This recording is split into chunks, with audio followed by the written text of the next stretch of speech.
Saindo de Coimbra, onde tínhamos pernoitado, rumámos país adentro rumo à região serrana. Percorridos cerca de 76 km, parámos para tomar o pequeno almoço na Ponte das Três Entradas. Além de dar nome à aldeia, esta ponte, sobre a junção de dois rios, o Alvoco e o Alva, é uma obra peculiar, já que compreende 3 derivações, formando um entroncamento em estrela no tabuleiro da ponte. A par desta curiosidade, a paisagem é deslumbrante, rodeada pelas serras do Açor, Lousã e Estrela.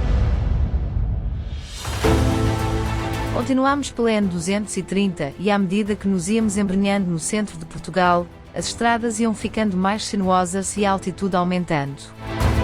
Aqui e além, aldeias de montanha e cursos de água pintalgavam o cenário, e o xisto, tão típico desta zona, foi-se fazendo notar.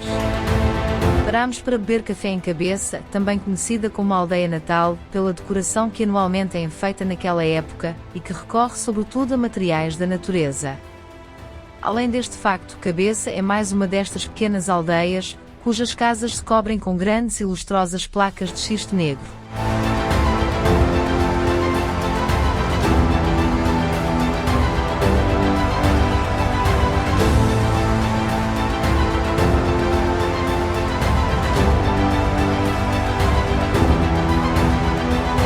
Pouco depois, fazíamos nova paragem.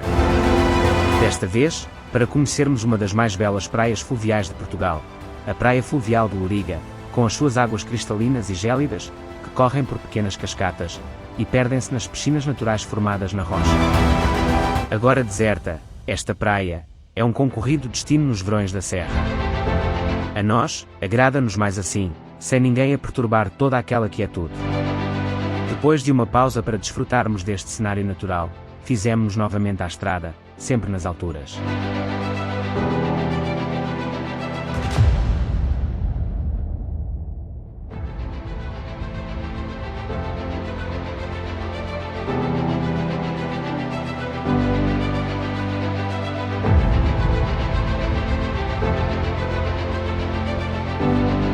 Chegávamos a Unhais da Serra, famosa pelo seu termalismo e por albergar um dos mais requisitados hotéis e spas desta região.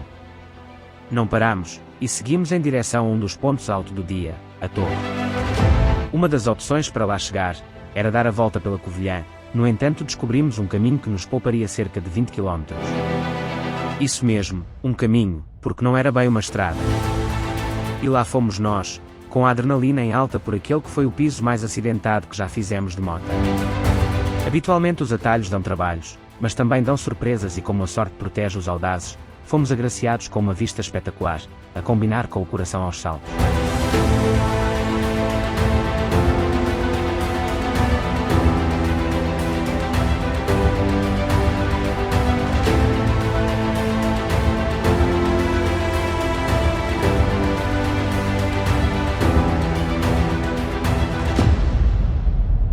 E no que pareceu um instante, chegávamos à Torre, o ponto mais alto de Portugal continental, com 1993 metros. À medida que a altitude aumentava, sentíamos a temperatura a descer e apesar do sol e da seca, lá conseguimos ver a tão almejada neve. Embora escassa, ainda deu para a sentirmos nas nossas mãos, e trazermos ao de cima a nossa criança interior para brincarmos e rirmos, no meio daquela brancura. Embora não seja um cume típico de montanha, a Torre é de facto o local mais alto da serra e deslumbra com a paisagem de xisto e granito, recortada por diversos cursos de água.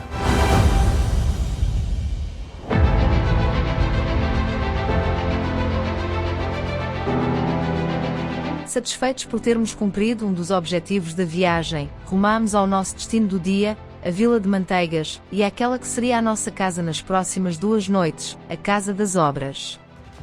Descemos até Manteigas, aninhada no coração da serra, mais uma vez por estradas curvilíneas e maravilhosamente emolduradas.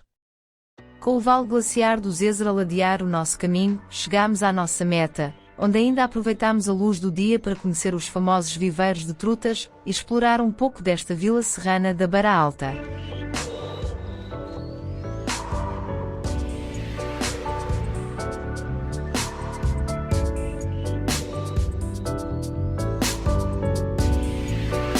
Chegada a noite e depois de experimentarmos alguns dos tesouros gastronómicos da região, o queijo e o presunto, era hora de descansarmos e usufruirmos do conforto da maravilhosa Casa das Obras, um solar do século XVIII, convertido em turismo de habitação, onde fomos calorosamente recebidos pela Dona Amélia e que nos fez sentir em casa.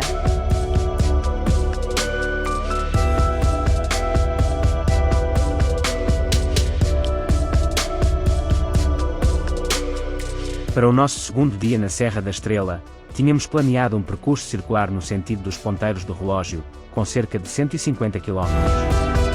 Assim, depois de nos deliciarmos com o fabuloso pequeno almoço da Casa das Obras, apressámo-nos a sair.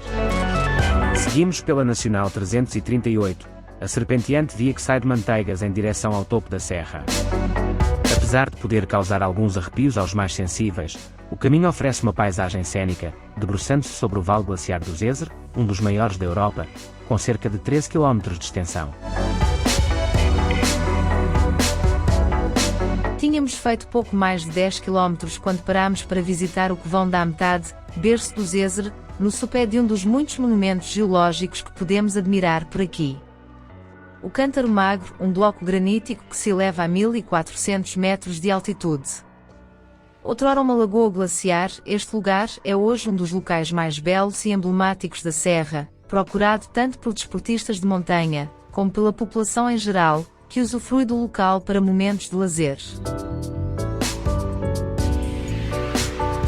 Seguimos caminho para pouco depois pararmos novamente para admirar a enorme imagem da Nossa Senhora da Boa Estrela, esculpida na rocha. Este santuário, dedicado à padroeira dos pastores, foi erguido em 1946, atraindo desde então inúmeros visitantes.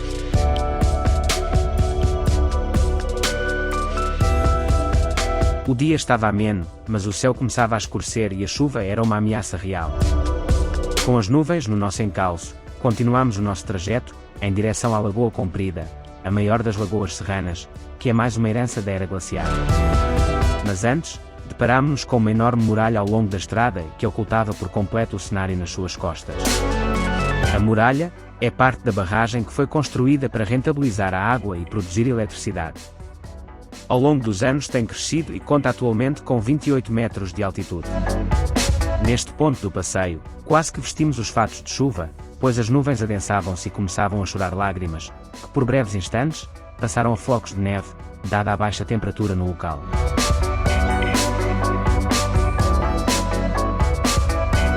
Português que é português, adora pão. E nós não fugimos à regra, mas para sermos honestos, o museu ficou um pouco aquém do que esperávamos. Apesar de conter uma vasta informação sobre o mundo deste apreciado alimento, é talvez demasiado expositivo, contando apenas com uma área mais interativa dirigida ao público infantil. De qualquer forma, se passarem por Ceia, não deixem de espreitar e quem sabe almoçar no seu restaurante, que é bastante elogiado.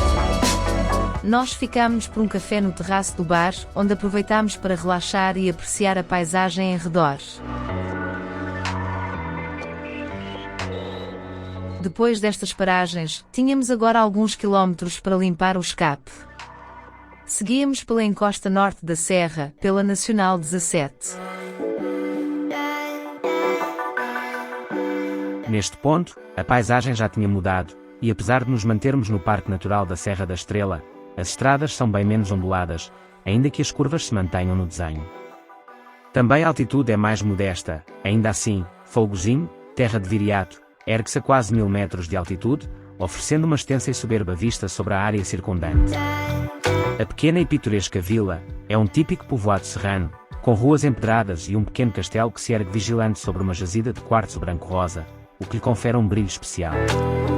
Apesar de pequena, a vila estava cheia de gente, talvez por ser sábado ou talvez por ser hora de almoço e ali existir um afamado restaurante.